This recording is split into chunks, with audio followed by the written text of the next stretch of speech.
Lead batteries are used everywhere. The world would come to a grinding halt if there weren't lead batteries. They're in cars, they're in trucks, they're in buses. They're in every factory, they're in every warehouse. They're running equipment all day long. Data centers, the cloud is not really a cloud, it's a bunch of big data centers located in various parts of the country, all with lead batteries that they're using to provide backup power. So our culture, our philosophy here is we're trying to make the smallest impact we can in our environment. Everything in a battery is recyclable, so we're going to recycle the lead, the acid, the plastic, use it all back over again. You look around us, we're surrounded by fertile farmlands and everything like that. Nothing leaves our property as far as wastewater or drainage water or anything. We really do work hard to do our best to keep that footprint small. I think the high level of recycling of lead in particular is very impressive. I was amazed to think about in California, we have a program called the CRV to help encourage recycling of aluminum cans and bottles. That results in about 80% recycling of those materials, which I always thought was pretty impressive until I found out in the lead battery recycling, it's 99%, and that's not funded except internally within the industry, which I think speaks to their corporate social responsibility.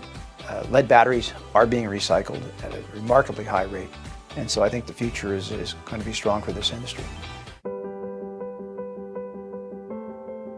One of the things is safety is one of our top priorities, right? It's priority number one.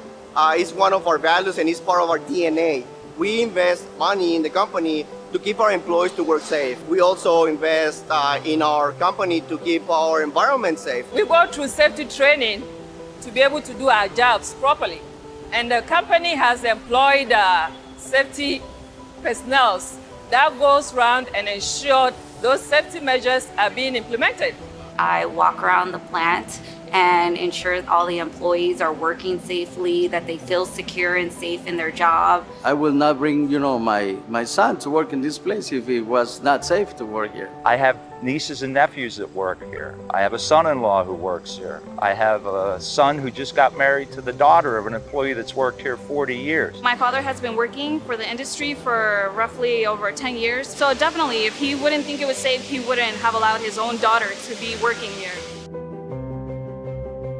Let's be clear, East Penn manufacturing doesn't just impact this small borough or the region around the plant. It impacts our county and several other counties as well because we draw so many employees to this plant. It's a huge benefit to our community. The lead industry has been very good to me in employing me and helping me support my family. Once I got hired here, I noticed how it feels like a very big family. So if you are lucky enough to be working at East Penn, trust me, you are blessed. You are indeed blessed. I've been able to put up my own house. I also putting up a house for my mom and dad, all because of this job. So you really want to be a good neighbor, but we also contribute to things like Red Cross, obviously United Way, local schools, fire companies. Quimedco is certainly a good neighbor to us and to the community as a whole, and they've made donations, which we really appreciate. The battery industry plays an active role here in the local community. We do food drives for the needy. Right now we're doing something with Children's Hospital, a toy drive for them, and several other things that we have planned. Well, Quimedco has also been very generous in the time that they've given to our club through employee volunteering. It's a very good asset to our organization. Have our employees become very active in the communities in which they're involved with.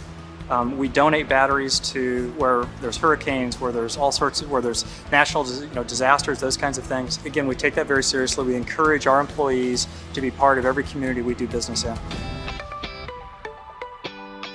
I would tell a legislator that environmental and safety are the highest of the priorities for the industry, that we invest a great deal of money to make sure that we have the best available technologies for that purpose. We're being very successful on that.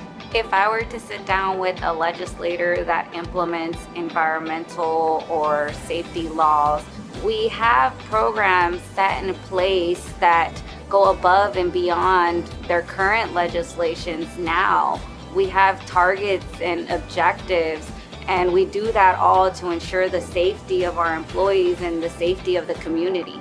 You know, lead batteries are going to be part of our future, and so I think there's a lot of opportunity here for the battery industry more broadly, and some of these new applications that they are developing, leading, innovating, and we can compete with anybody in the world. I think the telling part about the industry has been that we have proactively set even more stringent standards for ourselves than the federal requirement. We've given ourselves a period of time to achieve those standards, but we keep shortening that time, becoming much more aggressive.